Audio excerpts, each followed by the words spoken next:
bahas hari ini adalah tentang bagaimana cara untuk menghitung atau mekanisme penghitungan PPN. Kita tahu PPN adalah sama dengan pajak pertambahan nilai ya.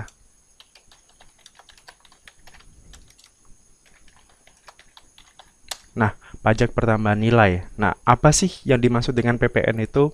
Ada beberapa karakter yang ada di PPN. Yang pertama adalah PPN itu adalah pajak atas konsumsi dalam negeri.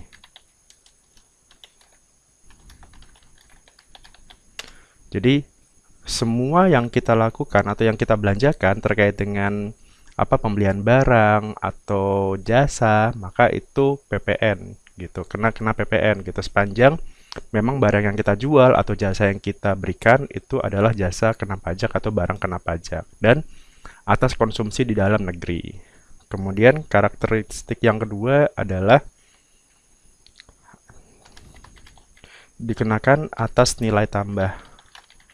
Nah, maksudnya adalah setiap barang itu kan setelah melalui proses kan pasti ada nilai tambahnya ya. Jadi misal dari benang ke kain, kain ke baju misalkan. Nah, di situ kan ada nilai tambahnya. Di setiap rantai distribusi itu pasti ada nilai tambah. Nah, nilai tambah inilah yang dikenakan PPN. Jadi dari kain tadi kan berubah menjadi baju misalkan. Kan itu ada nilai tambahnya ya dari kain menjadi baju. Nah, itulah yang dikenakan PPN. Kemudian yang ketiga adalah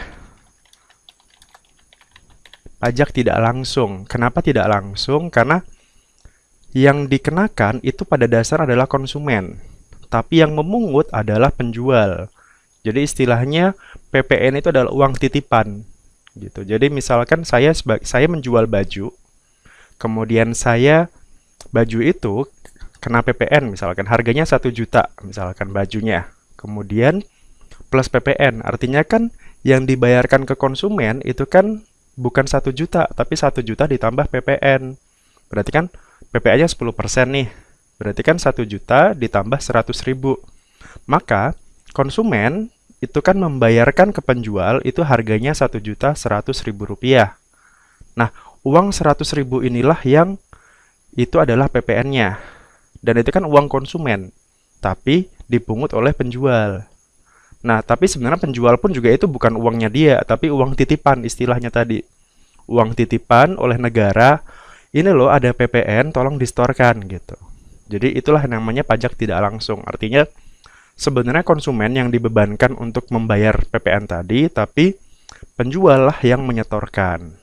Nah, di sini kita akan belajar mengenai itu, tentang bagaimana distribusi pengenaan PPN dari tadi ya, dari distribusi misalkan dari kain ke baju, baju ke butik dan sebagainya. Jadi di sini saya mencontohkan misalkan di sini ada 3 perusahaan PTA bergerak di bidang penjualan kain, kemudian PTB dia bidang garment, kemudian toko C dia jual beli pakaian, dia menjual pakaian atau yang sudah jadi pakaian ya. Nah, tiga-tiganya ini itu adalah sudah PKP, pengusaha kena pajak. Artinya setiap transaksi mereka harus memungut PPN. Nah, contohnya seperti ini misalkan. PTA dia menjual kain. Dari PTA ke PTB di sini dia menjual kain. Harga kainnya misalkan 1 juta. Plus PPN 10% berarti total yang dijual di faktur pajaknya nanti adalah 1.100.000 rupiah. Nah, bagi PTA di sini 100.000 ini itu adalah PPN keluaran di sini. Nah, kemudian di PTB misalkan sekarang harga PPN 100.000 ini bagi PTB di sini itu adalah PPN pembelian.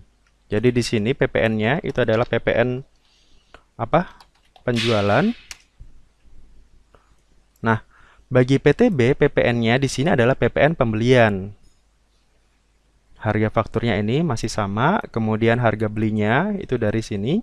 Nah, kemudian ketika nanti PTB menjual kain tadi atau menjual barang tadi, itu kan pasti ada laba di situ. Ada laba, misal labanya itu 200.000 atau 20% di sini. 20%, nah 200.000 misalkan labanya. Maka nanti yang akan dijual ke konsumen atau ke perusahaan yang lainnya tadi, ke toko C tadi, kan harganya sekarang berubah. Harga belinya 1 juta, kemudian harga jualnya sekarang 1.200.000. Nah, dari harga jual ini kan dia harus memungut PPN juga ya, karena dia PKP di sini. Nah, PKP itu dia harus memungut PPN. Nah, PPN-nya sekarang berubah menjadi 120. Dari mana 120? Dari 10% dari ini. 10% dari 1.200.000 rupiah. Nah, maka ketika nanti PTB mengeluarkan faktur atau membuat faktur, maka nilai fakturnya sekarang adalah 1.200.000 ditambah 120.000. Nah, ini adalah nilai fakturnya sekarang. Nah, bagi PTB di sini nilai faktur di sini adalah nilai faktur penjualan. Atau di sini PPN-nya adalah PPN keluaran di sini. Nah, kita akan menghitung PPN-nya di sini. Nah, tadi PPN masukan di sini kan 100.000 ya, PPN atas pembelian atau PPN masukan kita sebutnya. PPN masukan 100.000, PPN keluaran itu 120.000. Nah, berarti selisih antara PPN jual di sini dengan PPN beli itu kan 20.000 ya, 120.000 dikurangi 100.000 rupiah. Hasilnya adalah 20.000. Nah, kalau ternyata PPN keluarannya itu lebih besar, di sini contohnya, kan PPN keluaran itu lebih besar ya, maka dia menjadi kurang bayar. PPN jual lebih besar, maka dia statusnya adalah kurang bayar. Nah, itulah yang nanti akan dibayarkan oleh PTB, PPN-nya. Pada saat dia sebelum lapor SPT masa PPN. Jadi, ya PPN pembelian di sini 100.000, PPN dia sendiri, PPN yang dia jual, itu adalah 120. Maka yang dia bayarkan adalah 20.000 atas selisih tambah tadi, selisih nilai tambah tadi gitu. Itu yang dikenakan PPN. Nah, berikutnya dari PTB di sini kita bergerak ke toko C. Toko C misalkan dia membeli pakaian dari PTB misalkan. Harga belinya itu kan berarti dari sini ya. Harga jualnya sama 1.200.000, harga belinya maka di sini juga 1.200.000.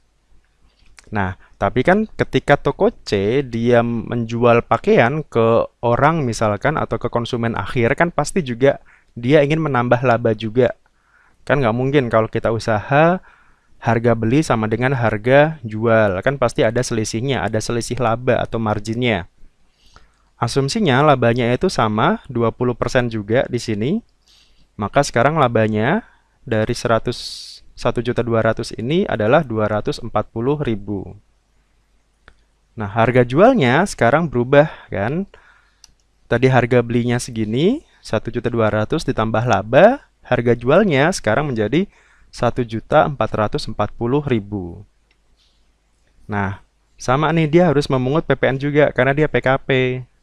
PPN-nya berarti 10% dari ini, 1.440.000 ini berarti sebesar 144.000.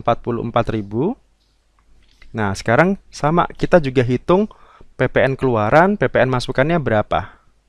PPN keluaran itu kan berarti ini ya.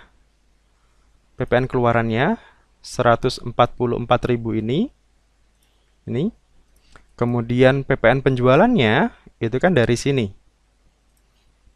Jadi bagi PTB itu adalah PPN keluaran, bagi toko C itu adalah PPN pembelian. Sama, kasusnya sama dengan yang PTB tadi. Maka tinggal kita cari selisihnya.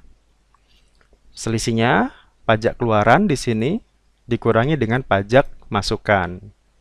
Jadi di sini ini namanya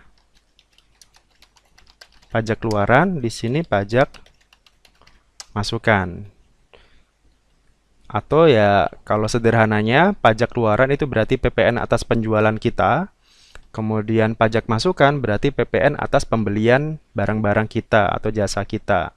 Jadi kita kumpulkan, nah selisihnya itu adalah tinggal kita cari apakah ternyata keluarannya ini lebih besar daripada pajak masukannya. Kalau pajak keluarannya itu lebih besar daripada pajak masukan, maka hasilnya adalah kurang bayar di sini.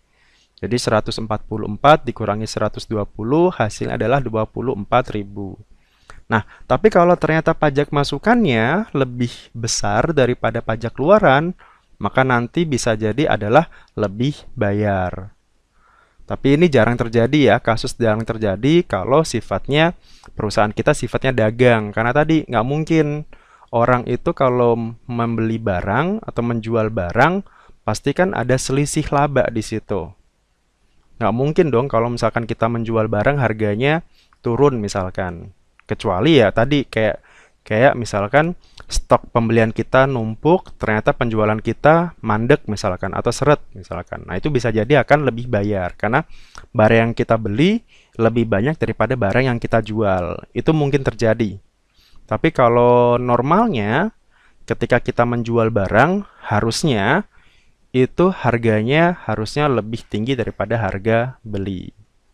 Tapi di sini kita belajar ya tadi ya bahwa pajak keluaran lebih besar daripada pajak masukan. Nah, inilah yang nanti di-store oleh toko C.